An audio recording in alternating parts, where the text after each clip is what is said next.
Hello everyone. Today we'll be reading the third chapter in the social science textbook in history for class 10. The making of a global world. The pre-modern world. When we talk of globalization, we often refer to an economic system that has emerged since the last 50 years or so. But as you will see in this chapter, the making of the global world has a long history of trade, of migration, of people in search of work, the movement of capital, and much else. As we think about the dramatic and visible signs of global interconnectedness in our lives today, we need to understand the phases through which this world in which we live has emerged. All through history, human societies have become steadily more interlinked. From ancient times, travelers, traders, priests, and pilgrims traveled vast distances for knowledge, opportunity, and spiritual fulfillment, or to escape persecution. They carried goods, money, values, skills, ideas, inventions, and even germs and diseases. As early as 3000 BCE, an active coastal trade linked the Indus Valley civilizations with present-day West Asia. For more than a millennia, cowries, the Hindi kaudi or seashells used as a form of currency from the Maldives, found their way to China and East Africa. The long-distance spread of disease-carrying germs may be traced as far back as the 7th century. By the 13th century, it had become an unmistakable link. Silk routes link the world. The Silk routes are a good example of vibrant pre-modern trade and cultural links between distant parts of the world. The name Silk routes points to the importance of westbound Chinese silk cargoes along this route.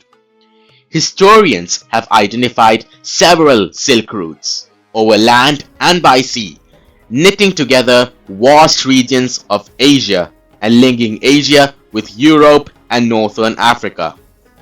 They are known to have existed since before the Christian era and thrived almost till the 15th century. But Chinese pottery also traveled the same route. Textiles and spices from India and Southeast Asia. In return, precious metals, gold and silver flowed from Europe to Asia. Trade and cultural exchange always went hand in hand. Early Christian missionaries almost certainly traveled this route to Asia, as did early Muslim preachers a few centuries later. Much before all this, some emerged from eastern India and spread in several directions through intersecting points on the Silk routes. Food travels, spaghetti and potato. Food offers many examples of long-distance cultural exchange. Traders and travelers introduced new crops to the lands they traveled. Even ready foodstuff in distant parts of the world might share common origins. Take spaghetti and noodles. It is believed that noodles traveled west from China to become spaghetti. Perhaps Arab traders took pasta to 5th century Sicily, an island now in Italy. Similar foods were also known in India and Japan, so the truth about their origins may never be known. Yet, such guesswork suggests the possibilities of long-distance cultural contact even in the pre-modern world. Many of our common foods, such as potatoes, soya, groundnuts, maize, tomatoes, chilies, sweet potatoes, and so on, known to our ancestors until about 5 centuries ago. These foods were only introduced in Europe and Asia after Christopher Columbus accidentally discovered the vast continent that would later become known as Americas. Here we will use America to describe North America, South America, and the Caribbean. In fact, many of our common foods came from America's original inhabitants, the American Indians. Sometimes the new crops could make the difference between life and death. Europe's poor began to eat better and live longer with the introduction of the humble potato. Ireland's poorest peasants became so dependent on potatoes that when disease destroyed the potato crop in the mid-1840s, hundreds of thousands died of starvation. Conquest, disease, and trade. The pre-modern world shrank greatly in the 16th century after European sailors a sea route to Asia and also successfully crossed the Western Ocean to America. For centuries before, the Indian Ocean had known a bustling trade with goods, people, knowledge, customs, etc. crisscrossing its waters. The Indian subcontinent was central to these flows and a crucial point in their networks. The entry of the Europeans helped expand or redirect some of these flows towards Europe. Before its discovery, America had been cut off from regular contact with the rest of the world for millions of years. But from the 16th century, its vast lands and abundant crops and minerals began to transform trade and lives everywhere. Precious metals, particularly silver, from mines located in present-day Peru and Mexico, also enhanced Europe's wealth and financed its trade with Asia. Emergence spread in 17th century Europe about South America's fabled wealth. Many expeditions set off in search of El Dorado, the fabled city of gold. The Portuguese and Spanish conquest and colonization of America was decisively underway by the mid-16th century. European conquest was not just a result of superior firepower. In fact, the most powerful weapon of the Spanish conquerors was not a conventional military weapon at all. It was the germs, such as those of smallpox, that they carried on their person. Because of their long isolation, America's original inhabitants had no immunity against these diseases that came from Europe. Smallpox, in particular, proved a deadly killer. Once introduced, it spread deep into the continent, ahead even of any Europeans reaching there. It killed and decimated whole communities, paving the way for conquest. Guns could be bought or captured and turned against the invaders, but not diseases such as smallpox, to which the conquerors were mostly immune. Until the 19th century, poverty and hunger were common in Europe. Cities were crowded and deadly diseases were widespread. Religious conflicts were common and religious dissenters were persecuted. Thousands therefore fled Europe for America. Here, by the 18th century, nations worked by slaves captured in Africa were growing cotton and sugar for European markets. Until well into the 18th century, China and India were among the world's richest countries. They were also preeminent in Asian trade. However, from the 15th century, China is said to have restricted overseas contacts, treated into isolation. China's reduced role and the rising importance of the Americas gradually moved the center of world trade westwards. Europe now emerged as the center of world trade. The 19th century, 1815 to 1914. The world changed profoundly in the 19th century. Economic, political, social, cultural, and technological factors interacted in complex ways to transform societies and reshape external relations. Economists identify three types of movement or flows within international economic exchange. The first is the flow of trade, which in the 19th century referred largely to trade in goods, example cloth or wheat.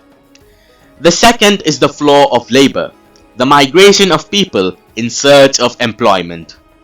The third is the movement of capital for short-term or long-term investments over long distances.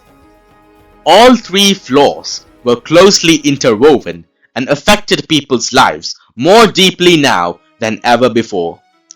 The interconnections could sometimes be broken.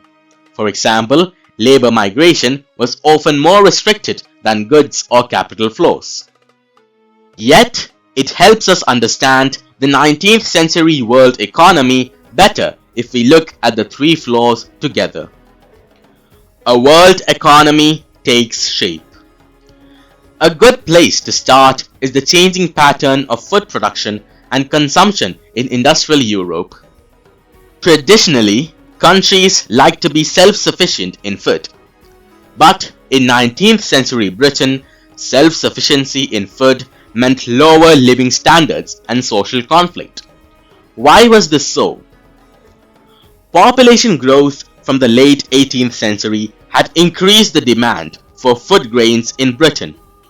As urban centers expanded and industry grew, the demand for agricultural products went up, pushing up food grain prices. Under pressure from landed groups, the government also restricted the import of corn. The laws allowing the government to do this were commonly known as the Corn Laws. Unhappy with high food prices, industrialists and urban dwellers forced the abolition of the Corn Laws. After the Corn Laws were scrapped, food could be imported into Britain more cheaply than it could be produced within the country. British agriculture was unable to compete with imports. Vast areas of land were now left uncultivated, and thousands of men and women were thrown out of work. They flocked to the cities or migrated overseas. As food prices fell, consumption in Britain rose. From the mid-19th century, faster industrial growth in Britain also led to higher incomes and therefore more food imports. Around the world, in Eastern Europe, Russia, America, and Australia, lands were cleared and food production expanded to meet the British demand. It was not enough merely to clear lands for agriculture. Railways were needed to link the agricultural regions to the ports. New harbors had to be built and old ones expanded to ship the new cargoes. People had to settle on the lands to bring them under cultivation. This meant building homes and settlements. All these activities in turn required capital and labor. Capital flowed from financial centers such as London. The demand for labor in places where labor was in short supply, as in America and Australia, led to more migration. Nearly 50 million people emigrated from Europe to America and Australia in the 19th century. All over the world, some 150 million are estimated to have left their homes, crossed oceans and vast distances over land in search of a better future. Thus, by 1890, a global agricultural economy had taken shape, accompanied by complex changes in labor movement patterns, capital flows, ecologies, and technology. Food no longer came from a nearby village or town, but from thousands of miles away. It was not grown by a peasant tilling his own land, but by an agricultural worker, perhaps recently arrived, who was now working on a large farm that only a generation ago had most likely been a forest. It was transported by railway, built for that very purpose, and by ships which were increasingly manned in these decades by low-paid workers from Southern Europe, Asia, Africa, and the Caribbean. Some of this dramatic change, though on a smaller scale, occurred closer home in West Punjab.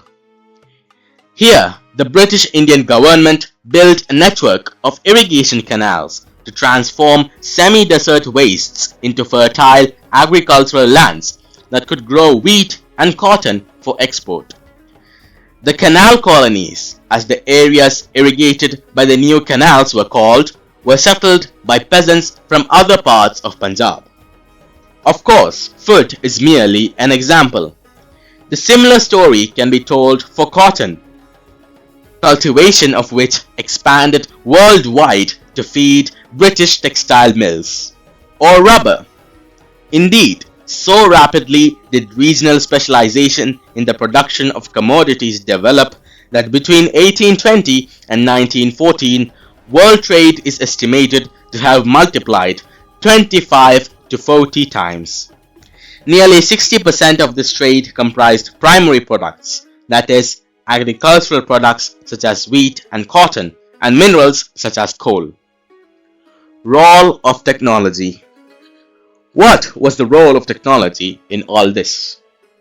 The railways, steamships, the telegraph, for example, were important inventions without which we cannot imagine the transformed 19th century world.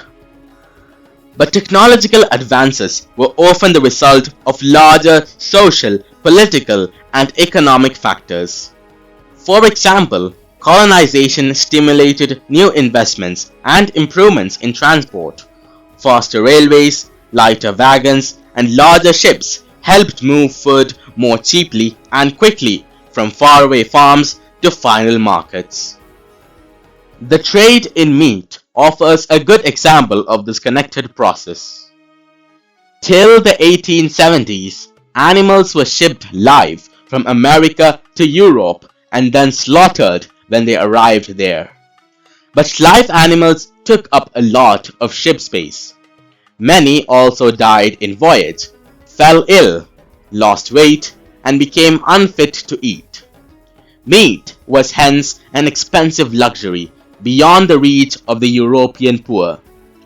High prices, in turn, kept demand and production down until the development of a new technology, namely refrigerated ships, which enabled the transport of perishable foods over long distances.